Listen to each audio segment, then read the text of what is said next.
menunjukkan beberapa perkara lah. Sekejap Okey. Alright. Okey, saya share screen sekejap.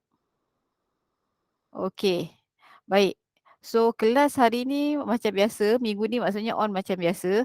Cuma banyak pengisian kita adalah revision lah. Okey, jadi kalau kita lihat kepada course outline. Okey, ni course outline lah. Maksudnya kita dah berada di minggu yang terakhir, minggu 18. Dan inilah sepatutnya yang akan berlaku. Dan pada minggu hadapan, you akan ada lebih kurang beberapa hari lah, seminggu study week. Dan tolong alert dengan jadual peperiksaan. Okay, pelajar akan menduduki peperiksaan secara face to face. Jadi pastikan alert dengan jadual peperiksaan. Ini jadualnya. Okay, so you will start your exam on 9 December ataupun pada hari Khamis lah. Okay, jadi kena tengok kod mata pelajaran, itu sangat penting. Masa dan juga tempat lah. Tempat tu nanti awak akan dimaklumkan kemudian. Maksudnya akan ada taklimat. Alright. Okay. Jadi tolong, ini adalah masa depan.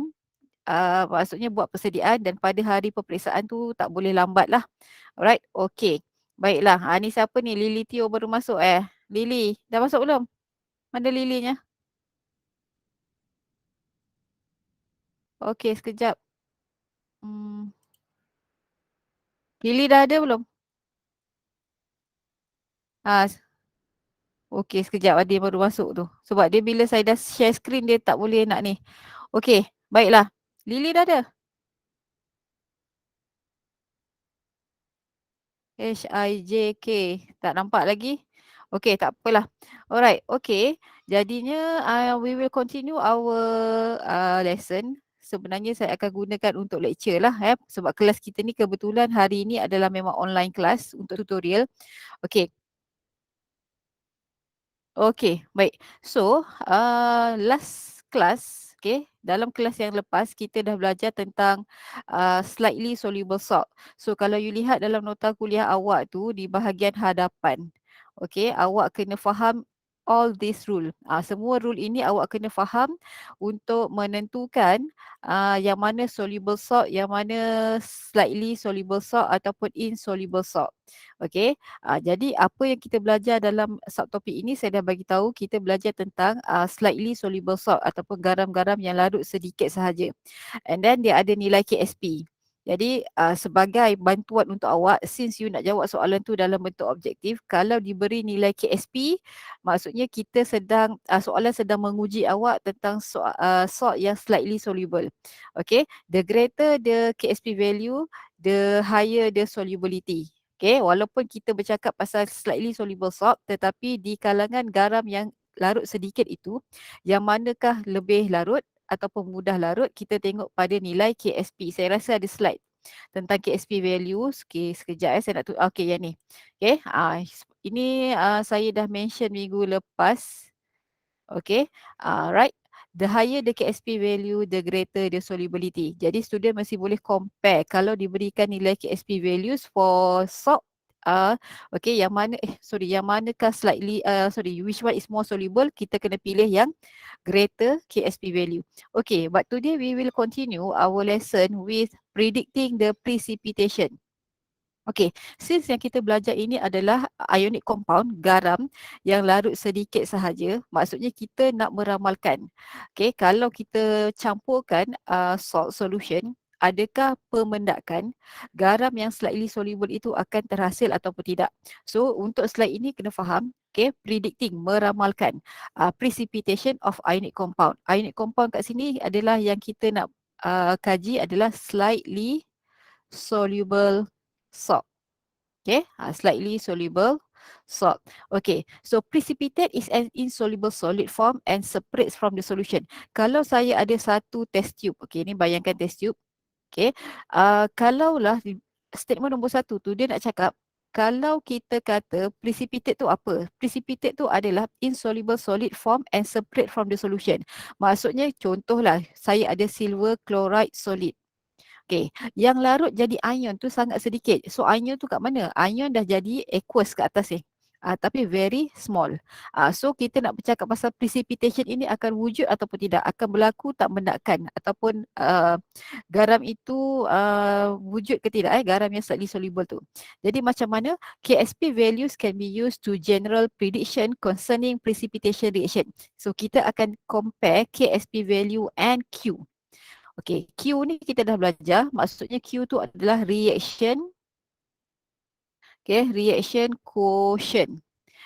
Di mana nilai Q, expression bagi Q tu sama macam KSP, tetapi kita gunakan initial concentration. Okay, ini kita dah belajar, nampak Q has the same expression as KSP, but the concentration values are taken at any given time. So kalau pelajar tu dah menguasai Q and K masa chapter 6, dekat sini dah tak ada masalah. Okey, jadi ini bezalah. Sebenarnya you boleh baca sendiri. Yang penting saya nak highlight KSP adalah kita kira based on equilibrium concentration of the ions involved. Okay. Tapi kalau Q, kita akan gunakan concentration of ion at any concentration. Initial lah, biasanya initial. Okay. Jadi kalau untuk Q ni, dia applicable sesuai untuk semua solution at any concentration. Tapi kalau KSP, dia hanya untuk saturated solution sahaja. Dan untuk Q ni, nilai Q ni akan sentiasa berubah with the concentration. Okay, tetapi nilai KSP ni dia ada kaitan dengan temperature. So pada specified ataupun specific temperature, dia ada nilai KSP masing-masing. Alright, okay. Ini sebenarnya cara tulisnya K huruf besar, S dan P huruf kecil ya. Tapi mungkin sebab ni dia gunakan huruf besar semua, dia jadi macam tu lah. So please be careful with the notation. Walaupun kita menjawab dengan objektif. Okay, so if you calculate the Q value is equals to KSP, okay, it shows that maksudnya Q nilai Q equals to KSP tu, it will occur when saturated solution form.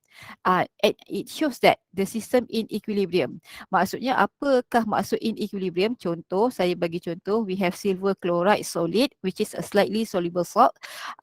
So dia akan dissolve very slightly menjadi silver ion aqueous, okay, and chloride ion aqueous. Tetapi bila sistem ini mencapai keseimbangan, maksudnya saya bayangkan sistem tu ada test tube, ada silver chloride yang tak larut tu tadi, yang bawah ni precipitate silver chloride solid.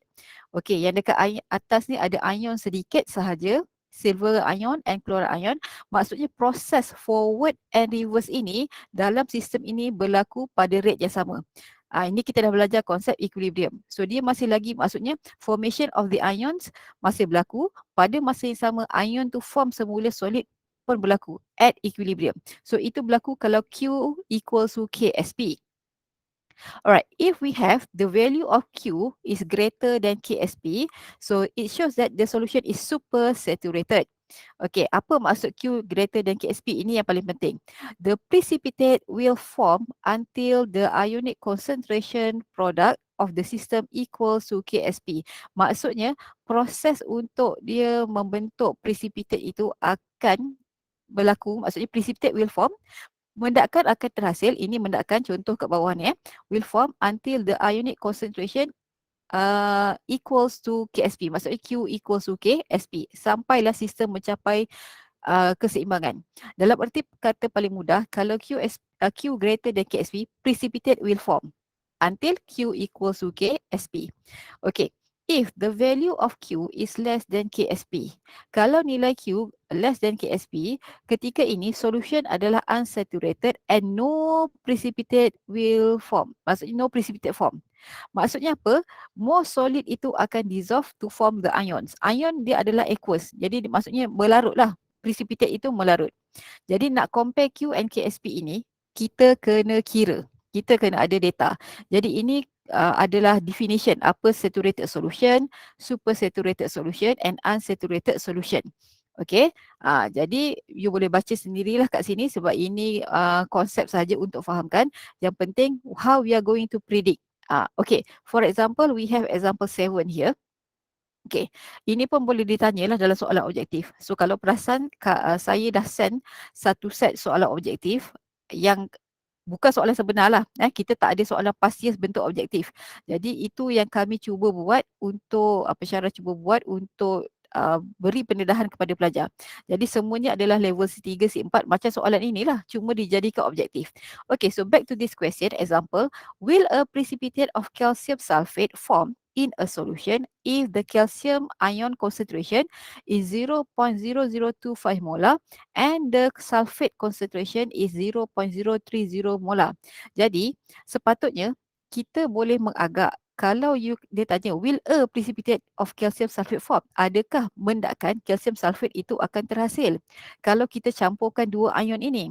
Jadi sepatutnya kita dah ada pengetahuan bahawa calcium sulfate ini adalah slightly soluble salt. Okey, tapi tak apalah, katalah dalam exam tak ingat. You tengok ada tak dia bagi hint KSP ni. So kalau ada KSP tu maksudnya kita kena maksudnya garam itu adalah slightly soluble salt. Okey, jadi basically of course will a precipitate form? Boleh tak precipitate itu terhasil? Of course kita kena compare Q dengan KSP. Jadi kita ada nilai KSP, kita akan compare dengan Q. So macam mana nak selesaikan untuk Q? Kita kena tulis dulu Q expression. Okey, tapi nak tulis Q expression ini, awak perlukan, you need a balanced chemical equation that shows the system at equilibrium. Calcium sulfate solid in equilibrium with its ion. Calcium ion and sulfate ion. Pastikan balance dan kita hanya consider aqueous phase sahaja. So this is the KSP expression and given to you the KSP values in the question. But to solve this problem, kita diberikan maklumat tentang calcium ion concentration and sulfate ion concentration. Jadi, of course you need the Q expression. Nampak? Q expression sama je macam KSP expression. Cuma saya dah sebut tadi Q ni kita gunakan any concentration at any time. Maksudnya normally initial concentration ataupun apa yang dibagi ketika itu. So masukkan dalam Q expression. Okay, you dapati nilai dia 7.5 times 10 to the power of -5. So that is Q value. So bila you compare dengan KSP, okay, Q adalah 7.5 times 10 to the power of -5, while KSP is 2.4 times 10 to the power of -5. So bila kita compare, kita akan dapati bahawa the value of Q is greater than KSP. Nampak? Okay, jadi you kena nyatakan dulu comparison ini dan mesti faham when Q is greater than KSP, it shows that the calcium sulfate will precipitate until Q equals to KSP. Ataupun kita boleh katakan precipitate of calcium sulfate akan terhasil sampailah nilai Q equals to KSP. Okay, ada masalah setakat ini? Is there any question? Ada? Tak ada? Okey, kalau tak ada saya proceed Saya proceed. Okey, sorry semua keluar ni. Sekejap. Dia tak nak tutup pula. Sekejap sekejap. Semua keluar. Okey. Apa pasal Seymour ni saya tak nak. Okey. Alright. So now let's continue with example 8 lebih kurang. Cuma yang ini kena fahamkan sikit. Tapi saya bincang jugalah.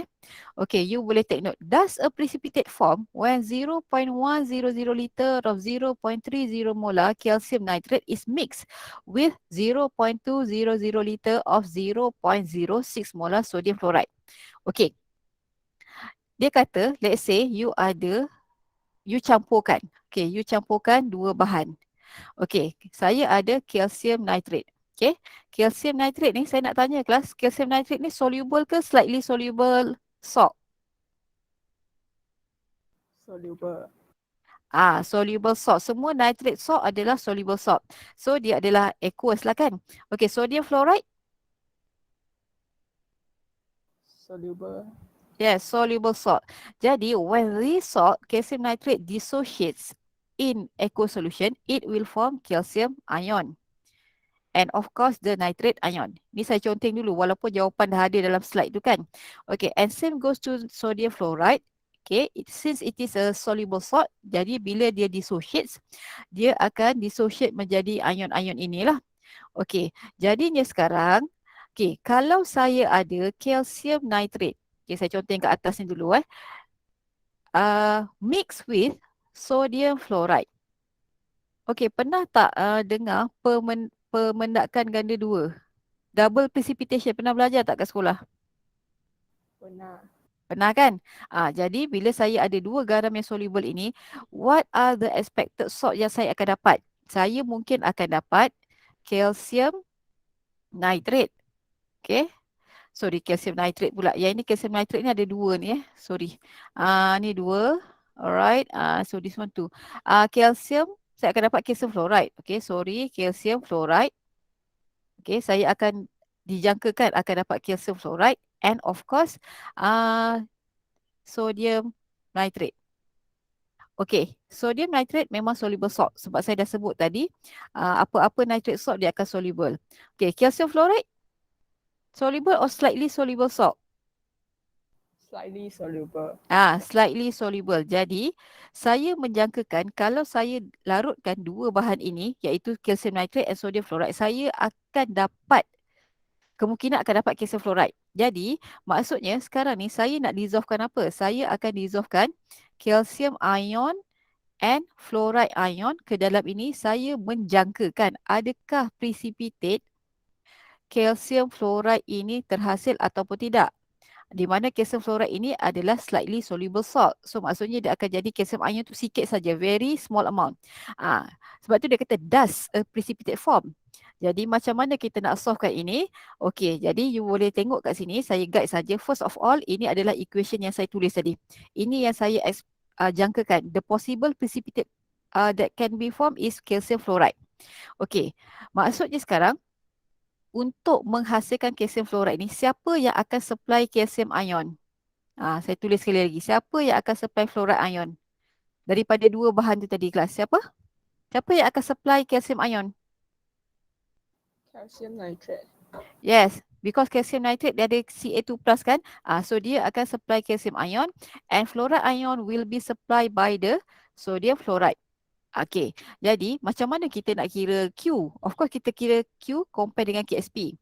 Jadi ini adalah equilibrium equation untuk calcium fluoride and this is the KSP expression and the KSP value is given already. Tapi sekarang nak kira Q, kita kena gunakan concentration calcium ion and fluoride ion daripada ion yang solution yang supply the ions. Okay, so maksudnya sekarang kita kena kira dulu. Maksudnya kalau kita nak kira Q pun, Q mestilah sama dengan concentration of calcium ion times concentration of fluoride ion power of 2. Jadi sekarang saya kena kira Q ni dulu. Macam mana nak kira? Saya kena kira dulu mole of calcium nitrate. Okay, kenapa saya kena kira mole dia ni? Sebab dia ni yang akan supply calcium ion. Okay, so ini mole dia, MV per 1000. But since bila kita campur dua bahan itu, the total volume become 0.300 liter. Ini total volume. Jadi kita kena kira concentration calcium ion selepas kita mix tu nanti. Okay, so that's why kita perlukan mole, kita perlukan volume, total volume. And same goes to fluoride ion juga tu lah nanti. Okay, jadi sekarang ini adalah molarity dia ataupun concentration berdasarkan mole yang kita kira tadi and total volume. Maksudnya sekarang bila saya nak campurkan tu tadi, calcium ion punya concentration is 0.100 molar. Okay, how about fluoride ion? Sama kaedahnya. Okay, you need to calculate the mole of sodium fluoride because sodium fluoride yang akan supply fluoride ion tu nanti. Jadi kirakan mole and the total volume masih lagi sama 0.300 liter and then calculate the new concentration of sodium fluoride. Maksudnya kita nak cari fluoride ion ni bila kita mixkan dia. So you can see here by using mole divide by total volume, you akan dapati the concentration of fluoride ion is 0.04 molar. Okay, dapat nilai ni tadi, concentration of calcium ion and fluoride ion, kita kira Q. Nampak kita akan kira Q kat sini. So, kita akan dapati the value of Q is 1.6 times 10 to the power of -4, where when we compare with KSP, Q value is greater than KSP. Jadi, soalan tanya, does the precipitate of calcium fluoride will be formed? Jadi, jawapannya calcium fluoride will precipitate until Q equals to KSP ataupun the precipitate of calcium fluoride will be formed until Q equals to KSP. Cuma sekarang ni kena bayangkan, kena gambarkan lah sebab ini adalah pemendakan ganda dua kan. Okay, double precipitation. Okay, so saya dah tunjuk dua contoh. Okay, saya harap boleh go through juga. Okay, dan last sekali dalam 7.3 adalah common ion effect. Okay, okay, apa itu common ion effect dalam bahasa Melayu? Istilah common ion effect ni apa? Dia adalah kesan, efek tu kesan, kesan ion sepunya ataupun ion yang sama. Ion sepunya ni maksudnya ion yang sama. Okey, so kalau tak faham, dengarkan sebab dia ada ada kaitan dengan equilibrium punya konsep. Okey, okey, the shift of equilibrium is caused by the addition or the presence of a compound having an ion in common with the dissolved substance. Maksudnya oleh kerana kita bercakap, kita belajar tentang slightly soluble salt yang mana slightly soluble salt ini berada dalam equilibrium antara solid dengan ion dia. Okey, maksudnya kalau saya tambahkan ion yang sama yang ada dalam slightly soluble salt itu, dia akan mengganggu equilibrium tersebut. Jadi contohnya kat sini, kita gunakan contoh yang sama ni lah, lead to chromate. Okay, lead to chromate adalah slightly soluble salt. Jadi kalau saya gambarkan, this one is PbCrO4 solid, lead to chromate solid. Okay, dekat atas ini adalah ion yang dissolve tadilah daripada solid tu, dia menghasilkan ion-ion ini. Sorry, lead Okay, sekejap. Lead, maksudnya Pb2+. Okay, and chromate ion. Tapi yang jadi ion ni kena faham very slightly. Okay, jadi sekarang ini sistem yang berada dalam equilibrium. Saya tak kacau lagi dengan apa-apa. But now what happen, katakanlah saya tambah sedikit larutan yang ada chromate ion daripada bahan lain lah. Jadi kalau you nampak chromate ion ini adalah dalam kita punya slightly soluble punya equilibrium ataupun sistem, kita ada chromate ion juga. Tapi saya tambah lagi concentration chromate ion dalam sistem. So kalau kita faham Le Chatillion's principle, you can see when the concentration of chromate ion increases, the equilibrium will shift to the left in order to counteract, to reduce the added concentration of chromate ion. Jadi dia akan menyebabkan apa? Equilibrium shift to the left sampailah sistem mencapai keseimbangan yang baru. Jadi what happen? Nampak? More lead to chromate solid akan terhasil disebabkan the presence of common ion. Itu yang kita nak belajar, kesan ion sepunya. Common ion effect akan menyebabkan apa? Precipitate tu akan banyak lagi terhasil sebab equilibrium shift to the left. Left ni apa? Solid. Okey, itu basic nampak kalau kita faham Le Chatillon kat sini dah tak ada masalah. Okey, so now ini saya dah mention tadi, the presence of a common ion decreases solubility. Betul lah, kehadiran common ion tu tadi akan mengurangkan solubility. Maksudnya dia akan form more solid kat situ. Maksudnya yang tak larut tu lagi banyak, mendapatkan lagi banyak terhasil. Okey, jadinya kat sini kita akan lihatlah the presence of common ion itu yang ditambahkan ke dalam sistem kita tu. Okey, jadi ini adalah nilai KSP bagi lead to chromate ni lah. Dia tak ada masalah kat sini. Okey, sekarang kita lihat contoh seterusnya, penerangan. Okey, when we add chromate ion, bila tadi saya tambahkan lagi chromate ion dalam sistem yang memang berada dalam equilibrium, you tengok what happen. Saya dah jelaskan, the concentration of chromate ion increases, and according to Le Chatillion's principle, the presence of chromate ion in the solution causes the equilibrium position to shift to the left to form more solid lead to chromate. Kenapa? Since some chromate ion combine with lead 2+ to form this solid. Jadi, the extra solid lead to chromate was made ataupun is formed menyebabkan solubility, keterlarutan lead to chromate berkurang. Keterlarutan berkurang ni maksudnya dia banyaklah yang tak larut jadi ion. Kena faham kat situ. Keterlarutan berkurang. Solubility decreases. Okay, any question untuk konsep common ion di peringkat awal? Ada masalah? Is there any problem? Tak ada, madam. Okey. Okay, alright. So kena faham walaupun kalau saya tak pastilah PSPM macam mana, tapi soalan chapter 7 ni ada 7 soalan. Mungkin yang hujung-hujung ni yang 7.3 ni dia akan keluar juga sama ada pengiraan ataupun konsep common ion, saya tak pasti. Okay. Ini contoh tadilah, saya tak nak jelaskan sebab ni gambar benda yang sama je tadi. Okay. Alright.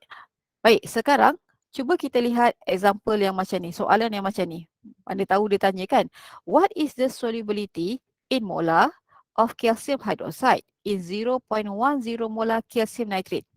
Okay, what ni maksudnya dia suruh kira solubility, tapi in molar. So maksudnya apa yang kita nak kira ni adalah molar solubility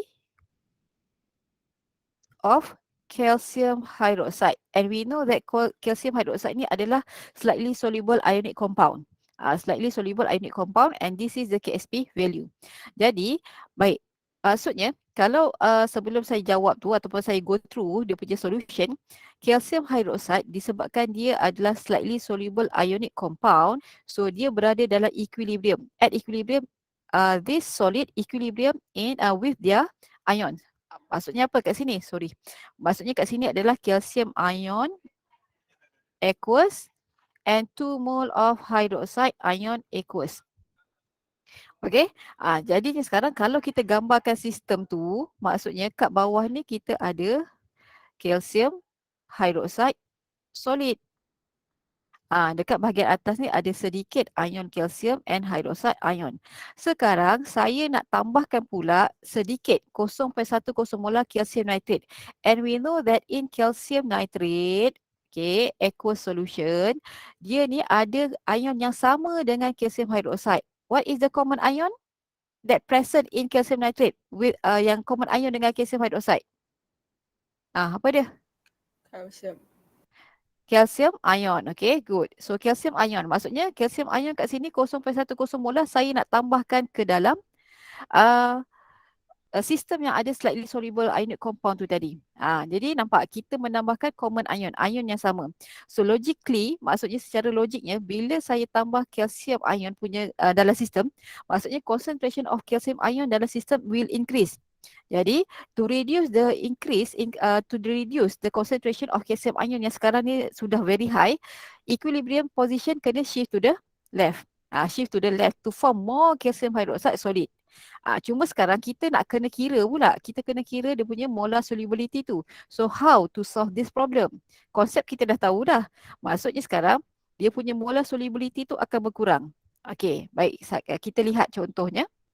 Okay, so to solve this problem, you need to construct a table, okay, to show the initial concentration, change and equilibrium concentration of the ions.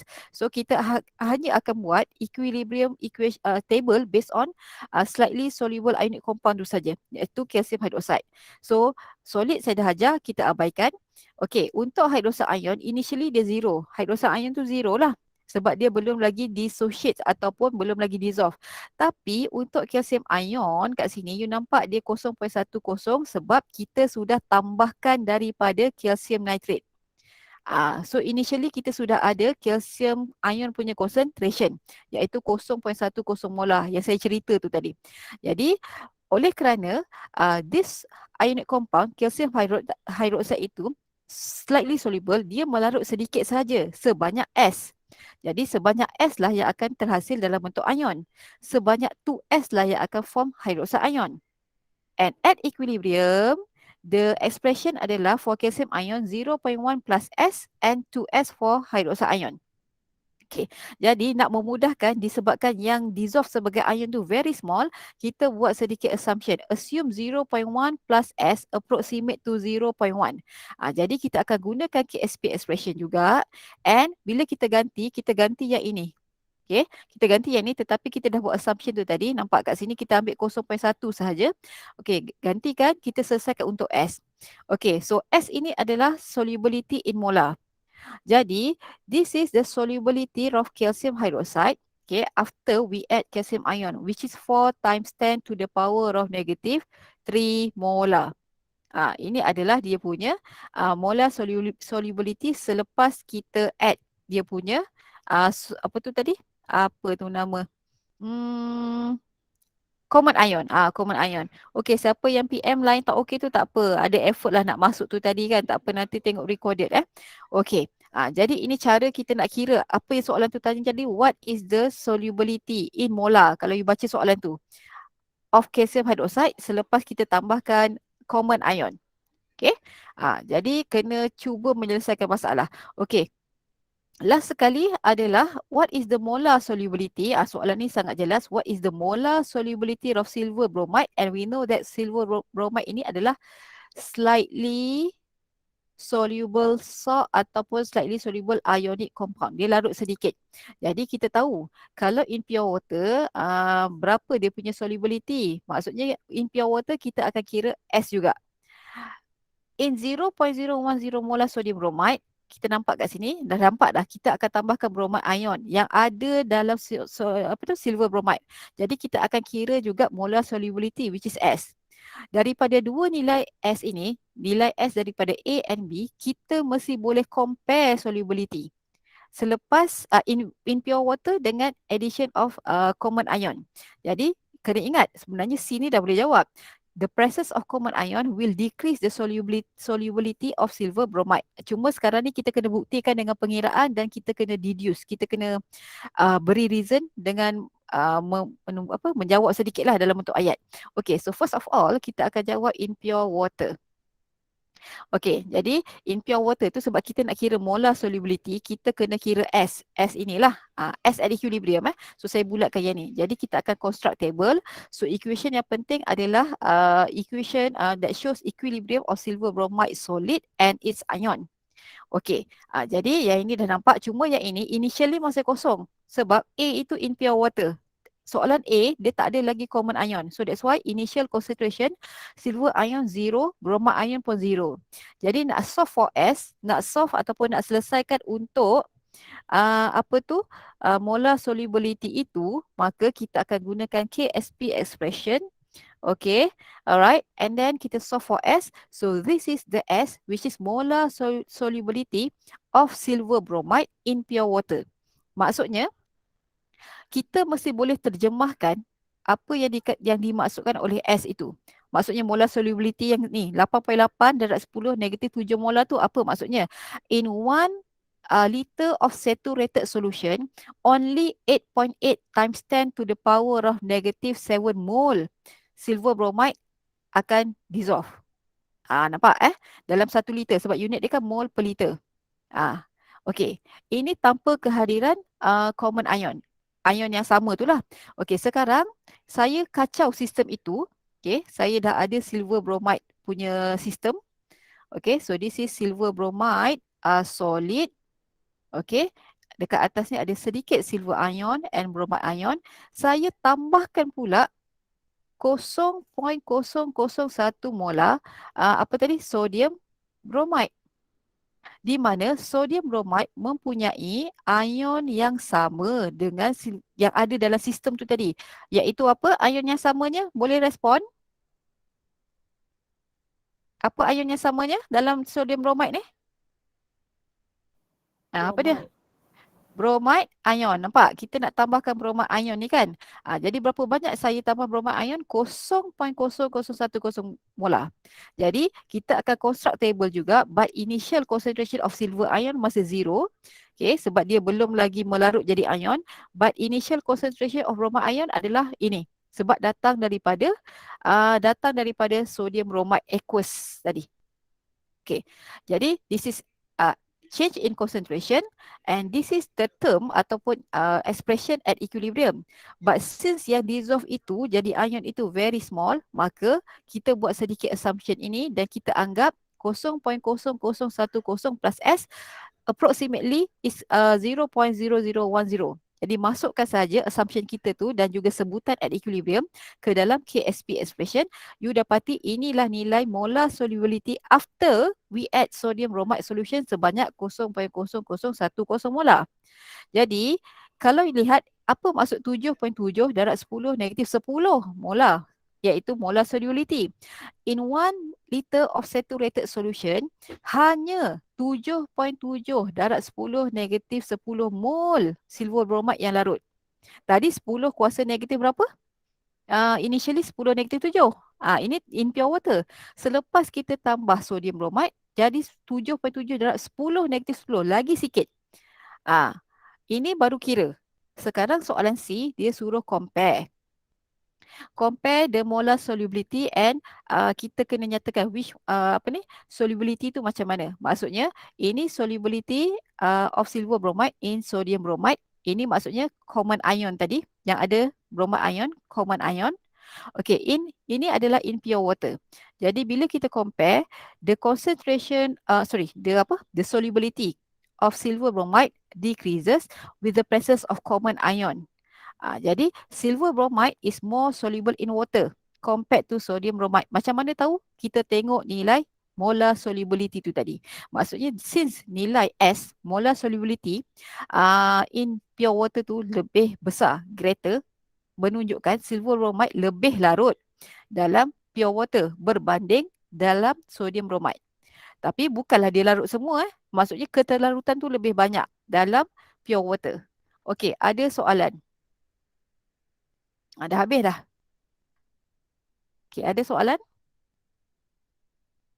Is there any question? Faham ke? Nabil Fikri faham? Nabil Fikri? Ya, madam. Faham? Faham, madam. Okey, siapa lagi ni? Yang on the way balik tu adalah juga yang PM. Hega Tashen mana? On the way balik jugalah kot yang hari ni kan? Okey, baik. Kalau tak ada soalan, saya rasa itu sahajalah. Cuma nanti untuk soalan objektif, sebab apa? Okeylah, objektif dah tercapai. Nanti saya bagi Google Form sekejap lagi. Awak cuba jawab. Saya send dalam grup, cuba jawab Google Form berkaitan 7.3 sahaja. Ada mungkin 4 ke 5 soalan. Okey, boleh kelas? Boleh? Okey. Dan pastikan isi attendance sebab ada pelajar yang share device. Sebab itu saya suruh isi juga attendance dalam Google Form tu. Selain Google Meet auto attendance. Sebab saya faham lah dekat blog tu mungkin ada masalah kan. Okey, so sekejap lagi awak tunggu je dekat dalam grup. Saya akan share Google Form, tolong jawab. So kelas kita memang habis awal lah hari ni sebab kesian juga siapa yang ada masalah lain tu kan. Okey, so kalau tak ada apa-apa, saya stopkan dulu kita punya kelas. Kita jumpa untuk MD13 petang ni. Okey, pelajar yang kuarantin alert dengan GC dan juga Telegram. Sama juga MD14 dan MD15 esok. Saya nak bincang, tapi itulah yang face to face tu senanglah nak bincang. Yang kuarantin tu mungkin dia terpaksa tanya dalam grup tentang jawapan tu kenapa A ke B ke C. Okey, MD14 dengan 15 esok pun sama. So untuk kelas amali saya nak fokus set 1. Okay, soalan tutorial yang tentang 7.3 tu saya dah tak nak bincang dah. Maksudnya saya akan beri skim saja. Ada masalah tanya. So untuk tutorial akan datang pun kita akan pergi pada set 2 pula. Boleh ni kelas? Boleh? Boleh. Sebab ni dah tak ada masa nak berehat. Ini masa untuk bukan masa untuk bermain, masa untuk ulang kaji. Okay, so that's all for today. Thank you. Saya akan share Google Form kejap lagi. Okay kelas, thank you. Thank you, madam. Thank you, madam. Okay. Thank you, madam. Alright. Okay. Thank you, madam. Okay. Thank you, madam. Alright.